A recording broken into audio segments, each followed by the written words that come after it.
Hey there, welcome to Drew Bentley Guitar. Today we're going to do a step-by-step approach to learn how to play riffs more easily. If you're struggling with playing riffs in time, you can't get your guitar car out of the garage, this video is for you. Make sure you stick around to the end of the video. I'm going to give some tips on how to play single note riffs as well. Let's take a look. Okay, so we're playing Holiday from Green Day. Seems easy enough, but maybe it's not so easy, right?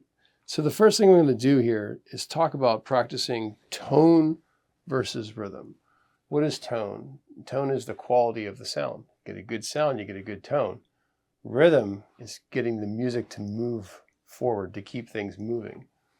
Oftentimes, I think students practice tone incessantly, trying to get the chords to sound out before they ever have any sense of rhythm happening, and that can be really frustrating. So let's not do that. Let's try to get both of those things happening at the same time. So as far as tone goes, we have to get each note to sound out cleanly. We're going to flow to the floor from the lower string. This first chord is an F minor. It's an A minor form from the caged system. A minor looks like this, and so you can see it's the same form.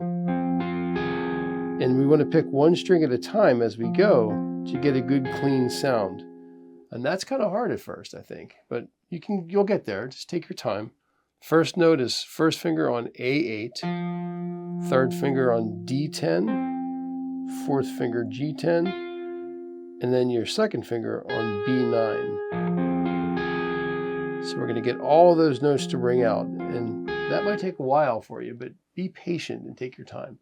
If you're really struggling with getting that to work, there's a video on the channel right here on how to play bar chords. There's like says 8 tips, but it's actually 10 because I can't count apparently, on how to make bar chords sound out more easily. So that would be helpful for you. Check that out if you want to go over there and hang out with that video for a while and then come back. The next guy we're going to look at here is on the 4th fret. Now this one's a power chord.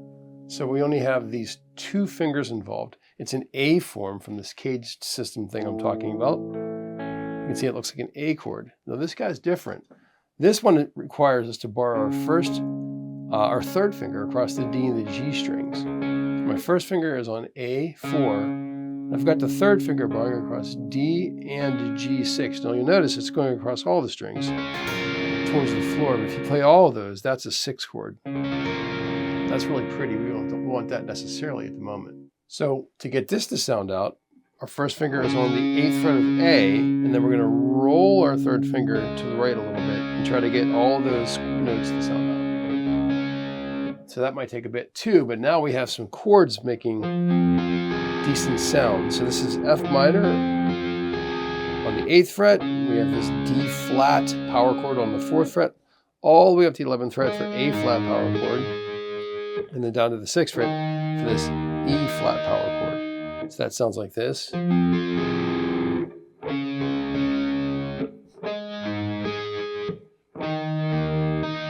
Okay, that's cool, but that's not really music yet, is it? It's not moving. So let's work on how to get this to have some rhythm happening. We're going to do one string first, because one string is quite doable to get a rhythm going. So this is the 8th fret of the A string, then down to the 4th fret, up to the 11th fret, and then the 6th fret. So that's down, down, down, down, down, down, down, up, down, up, down, down, down, down, down, down, down. Okay, now you can play these slowly too. You don't have to play at the rhythm of the song. Maybe you want to just go like this slowly at first, and that's what you can do. That's fine. Slow is better than sloppy. That's a cool slogan. Slow is better than sloppy.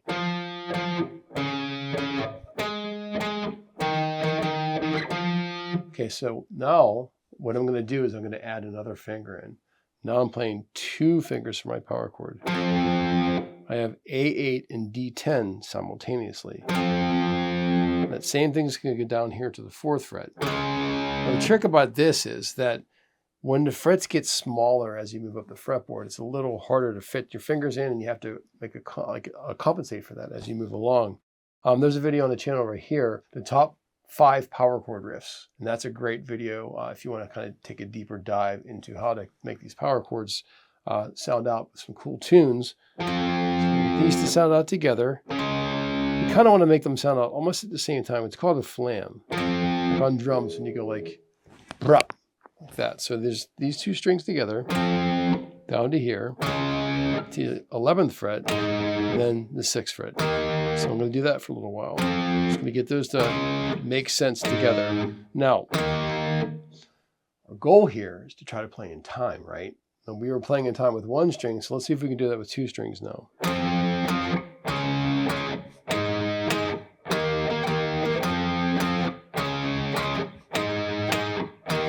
So you can play up to speed.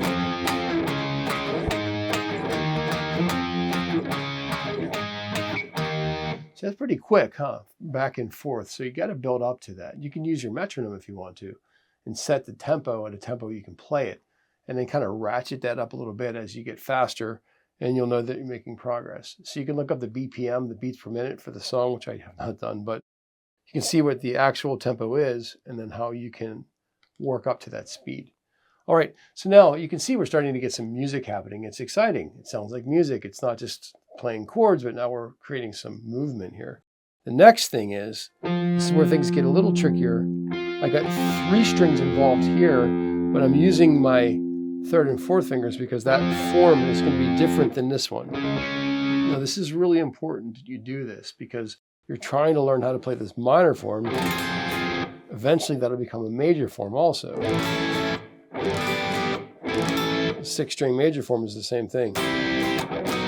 Minor up here, major down here. So you want to learn how to do this proper form, so don't cheat. So these 3 fingers and 3 strings, and then I'm going to go back down to here, and I'm using my 3rd finger to bar that one all the way up to the 11th fret, and then down to the 6th fret. So slowly. You can do something like this, where you stack them.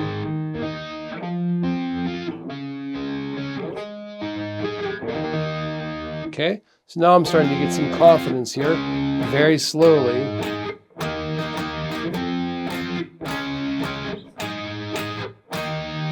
All right, so maybe this takes you 3 weeks to get that far. That's okay. There's no race. And one of the cool things about guitar playing, I guess this is true for anything in life, is once you learn something, it equates to a million other things. So this methodology will work with just about everything. So it's like learning one song, but learning all songs. Everything's kind of like that. There's similarities between the learning process, and you can apply it to just about anything you want to. Now we're going to add the next string. It's got 4 whole strings happening here, then down to here with 3 strings. I'm articulating, arpeggiating, but now I'm articulating and arpeggiating with a bit of rhythm involved. Like instead of playing just single notes without any rhythm, I'm doing this little game here where I'm playing this little different song. Now let's try this very slowly.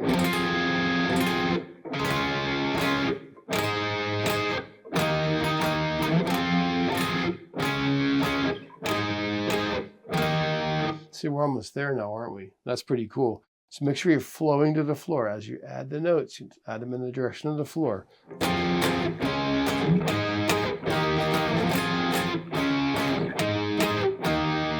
So it's going to take some time, but you can see how you can build up to that over the course of time. Now, when it comes to single notes, the tips I would give for that is to practice your riffs in sections, one section at a time. Don't try to play the entire riff. So if you look at Black Dog, for example, that Led Zeppelin video, song, there's a video on the channel on how to play Black Dog. Also, you can take a look at that. If I do this very slowly, so that's the first third of that riff, and I would work on memorizing that first, then go to the next part. So that's a different section, so I'm going to work on that individually. You can break it down into measures if you wanted to, and then that's the third part. I think it actually does that. So now I took that riff and I broke it into sections. Play it really slowly. Don't try to play at the speed of the song. Again, check out the beats per minute, the BPM of the tune, and then maybe cut that in half with your metronome and start it at half speed and build up to it. the patience is the key to all of this. I think it's a fundamental concept. If you play things the right way and you try to be like perfect, like nobody can be perfect, you know, but my basketball coach used to say, practice doesn't make perfect. Perfect practice makes perfect. So I took that to heart. And when I play this stuff, even when I'm warming up, I'm very aware of trying to be as precise as possible. I don't just kind of just play through things and get my hands moving and yada yada. I want to be as precise as I can, so when that moment happens, when you're on stage, or if you're recording in a recording studio, or if you're doing a video or something, you're practiced in being accurate all the time as much as possible. So in the back of your mind, you should have part of your brain focusing on being accurate and playing well while you're doing anything. I think you could probably only practice one technical thing at a time on the forefront of your brain, but I'm always aware of what I'm doing and taking notes, I guess you could say. Little statisticians taking notes about what I did wrong and how I want to fix the next thing. And so you're kind of cleaning up your playing all the time. It's like having a little broom, like that curling game in the Olympics, that silly, ridiculous game where they slide that thing and people are brushing the ice. I always thought that was the dumbest thing ever. Any professional curlers out there, Olympians, I apologize, forgive me. But I think it looks silly on the surface, let's put it that way. So I feel like it's that, like you're cleaning up as you go while you're playing these riffs. So you break it into sections, nice and slow, being as clean as possible.